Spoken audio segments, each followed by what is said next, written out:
My name's Simon Raven. I make lots of different things. I like painting, I like music, I studied sculpture at university where you make things out of objects. I like making films, I like dancing, I like fashion, I like clothes. I love going to the cinema. And pretty well anything you enjoy, I think if you're an artist you can do that, you can think about it and make it part of your life in a way that's work as well as pleasure, and that's what I try to do. Everything that we do here, from the exhibitions to courses to residencies, tries to put the artist at the centre of things. So it's about thinking about and making visible the creative processes that artists go through.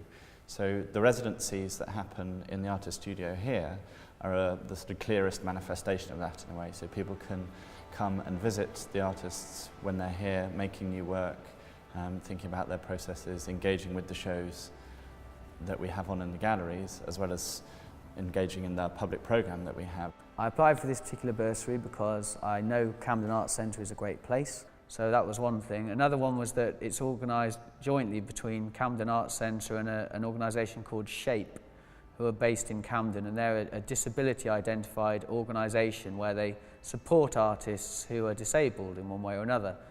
And when I was 18 to 25, I was quite ill. And so it's not something that I've really talked about in my work that much, so I found it quite difficult to do. But then I thought in applying for this residency I'd be able to do that and it would be a good thing.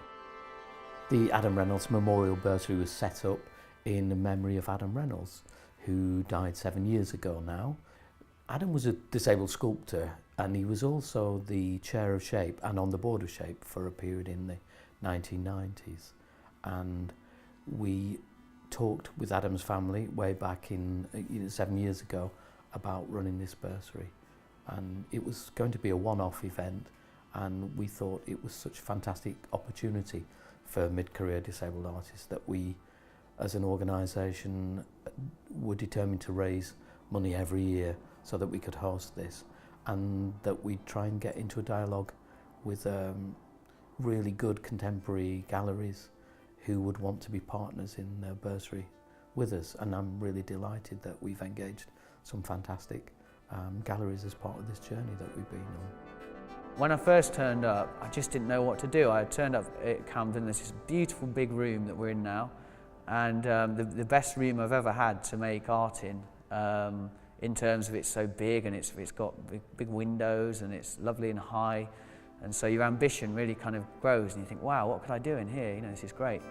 One thing that we do ask artists that come on residencies to do is to have a series of open studios where people can come into the space and talk to them about their work.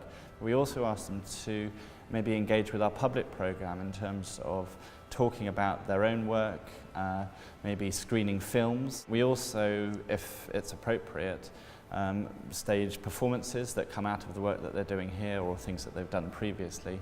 So for Simon's residency, for example, we had an event during the Frieze Art Fair here where we invited various of our own supporters and patrons, and Simon put on a series of performances in the space as well as a vodka bar, and it became a sort of Frieze ice lounge. For the artists that apply, it's an opportunity to have a 3-month residency, this year at Camden Arts Centre, but last year at the Baltic in Gateshead, before that the Blue Coat Gallery in Liverpool, Spike Island in Bristol. So 4 fantastic, renowned galleries, and for a disabled artist to be able to, take residence for 3 months in a place like that is just offers them fantastic potential.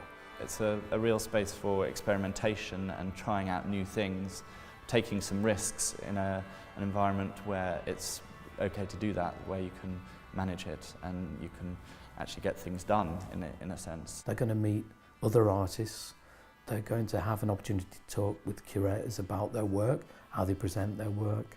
They're going to learn a huge amount about how those galleries work, and that should give them an incredible amount of intelligence about how they move their practice forward.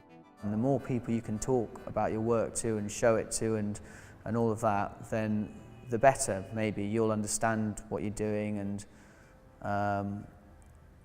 I don't like working in isolation, and if you have the opportunity to work where you can share what you're doing, then that's the best thing to happen.